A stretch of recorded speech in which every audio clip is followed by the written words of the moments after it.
ഒരു VIP പെട്ടി ഉണ്ടായിരുന്നു അച്ഛന്. അതിലൊരു നമ്പർ ലോക്കാണ്, 3 അക്കമേ ഉള്ളൂ ആ ലോക്ക്, നമ്പർ ലോക്ക്. അത് മറന്നു പോകാതിരിക്കാൻ ഒരു പ്ലാസ്റ്ററിൽ എഴുതിയിട്ട് പെട്ടിയുടെ അടിയിൽ ഒട്ടിച്ചു വെച്ച ആളാ അച്ഛൻ. ആ അച്ഛൻ ഇന്ന് ഇത്രയും ഫോണുകളും ആപ്പുകളും ഒക്കെ കൊണ്ടു നടക്കുന്ന എന്നോട് പറയുകയാണ് നിങ്ങൾക്ക് ജീവിക്കാൻ സുഖമാണെന്ന്. നോക്കൂ, എന്റെയൊക്കെ ഇപ്പൊ ഫോണിൽ ഇഷ്ടം പോലെ ആപ്പുകളുണ്ട്. ഇപ്പൊ നമ്മുടെ ബാങ്കിന്റെ ഒക്കെ ആപ്പിന് ഒരു പാസ്വേഡ് ഉണ്ടെങ്കിൽ നല്ലതാണ്. നമ്മുടെ പൈസ ആരും പറ്റിക്കാണ്ട് കൊണ്ടുപോകാതിരിക്കാനായിട്ട് നമുക്ക് അതുകൊണ്ട് സഹായിക്കും. പക്ഷേ ഈ ഫുഡ് ഓർഡർ ചെയ്യുന്ന സ്വിഗ്ഗിയുടെയും സൊമാറ്റോയുടെ ഒക്കെ ആപ്പിന് എന്തിനാണ് പാസ്വേഡ് എന്ന് എനിക്ക് ഇതുവരെ മനസ്സിലായിട്ടില്ല. നമ്മൾ കഴിക്കുന്ന 2 പൂരി ഒരു കിഴങ്ങേറിയും കട്ടുകൊണ്ട് പോകാൻ മാത്രം ഗതികെട്ട ഏതെങ്കിലും കള്ളൻ ഈ നാട്ടിലുണ്ടോ? എങ്കിലും നമ്മളെ കൊണ്ട് ഇവരൊരു പാസ്വേഡ് ഇടിക്കും. പാസ്വേഡിന് വേണ്ട പ്രത്യേകത എന്താ? ഇത് ഓർക്കാൻ പറ്റുന്നതായിരിക്കണം, അല്ലേ? നമ്മൾ പാസ്വേഡ് അടിക്കും, എങ്ങനെ പോലും മറന്നു പോകും. അത് മറന്നു പോകാനൊരു കാര്യമുണ്ട്. എവിടെയൊക്കെ പാസ്വേഡ് എന്നുള്ള കോളം ഉണ്ടോ അതിന്റെ തൊട്ട് താഴെ ഫോർഗോട്ട് പാസ്വേഡ് എന്ന് പറഞ്ഞുള്ള ഓപ്ഷനും കൂടെ ഉണ്ട്. നമ്മൾ മറക്കുമെന്നുള്ളത് അവർക്കറിയാം. അപ്പൊ നമ്മൾ പുതിയ പാസ്വേഡ് ഉണ്ടാക്കാൻ തുടങ്ങും. ടൈപ്പ് ചെയ്ത് തുടങ്ങുമ്പോൾ തന്നെ അവൻ പറയും ദിസ് ഈസ് ടു ഈസി. നമുക്ക് ഈസി ആണെന്ന് പുള്ളിയെ തീരുമാനിക്കുന്നത്. നമ്മുടെ ഓർമ്മശക്തി നമുക്ക് തന്നെ കിട്ടുന്നില്ല. അപ്പൊ നമ്മൾ അടിച്ചു തുടങ്ങുമ്പോൾ പറയും ഒരു അക്കം കൂടെ ചേർത്തു, ഒരു അക്ഷരം കൂടെ ചേർത്തു, ഒരു ചിഹ്നം കൂടെ ചേർത്തു. അങ്ങനെ നമുക്ക് പരിചയമുള്ള മക്കളുടെ പേര്, ഡേറ്റ് ഓഫ് ബർത്ത്, ഇതെല്ലാം കഴിഞ്ഞ് ലോകത്തില്ലാത്ത എന്തെങ്കിലും ഒരു വാക്കുകളുടെ കോമ്പിനേഷൻ കൊണ്ട് ഒരു 2 മാസം കഴിഞ്ഞാൽ മറന്നു പോകുന്ന ഒരു പാസ്വേഡ് ഇവർ തന്നെ നമ്മളെ കൊണ്ട് വീണ്ടും ഉണ്ടാക്കിക്കും. പഴയത് അടിക്കാൻ പറഞ്ഞാൽ പറയും ലാസ്റ്റ് ഉപയോഗിക്കരുതെന്ന്. അപ്പൊ അവർക്ക് അറിയാം നമ്മുടെ പാസ്വേഡ് ഏതാന്ന്. എന്നിട്ട് നമ്മളെ കൊണ്ട് ഇത് വീണ്ടും അടുപ്പിച്ചു കഴിഞ്ഞാൽ ഉടനെ പറയും you are not a robot. അത് ഞെക്കണം. ഈ പാസ്വേഡ് മറന്നുപോയ ഞാനൊരു റോബോട്ടാണോ എന്ന് സംശയിക്കേണ്ട വല്ല കാര്യമുണ്ടോ? റോബോട്ടാണോ ഇത് മറന്നുപോകുമോ? നമ്മൾ അതടിക്കും. അതടിച്ചു കഴിയുമ്പോൾ ക്യാപ്ച എന്ന് പറഞ്ഞൊരു സാധനം വരും.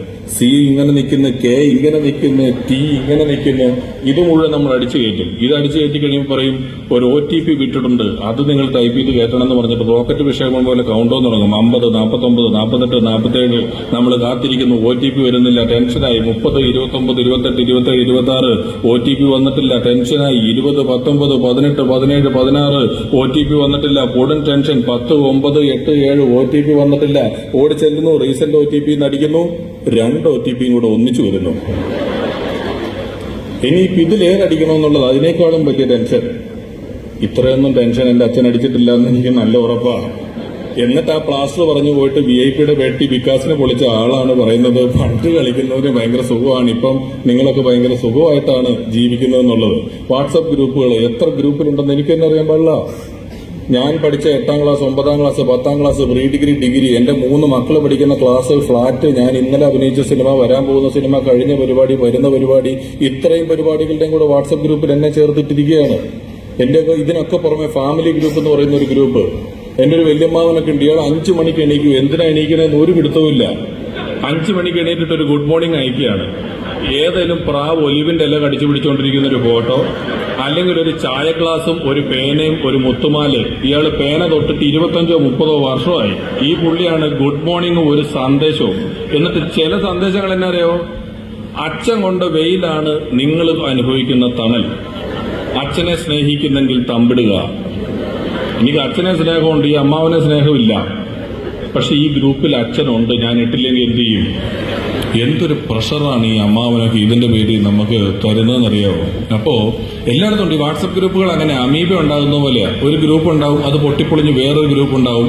ഇപ്പൊ ഈ പരിപാടി നടത്താൻ തന്നെ ഒരു ഗ്രൂപ്പ് തുടങ്ങിയിട്ടുണ്ടാവും MLAയുടെ നേതൃത്വത്തിൽ. പിന്നെ ആ ഗ്രൂപ്പ് പൊളിഞ്ഞ് ചെറിയൊരു ഗ്രൂപ്പ് ഉണ്ടായിട്ടുണ്ടാവും, MLA ഇല്ലാത്തത്. ആ ഗ്രൂപ്പിലായിരിക്കും MLA കുറ്റം പറയുന്നത്. പിന്നെ അത് മാറ്റി പറയും, അത് പറയും.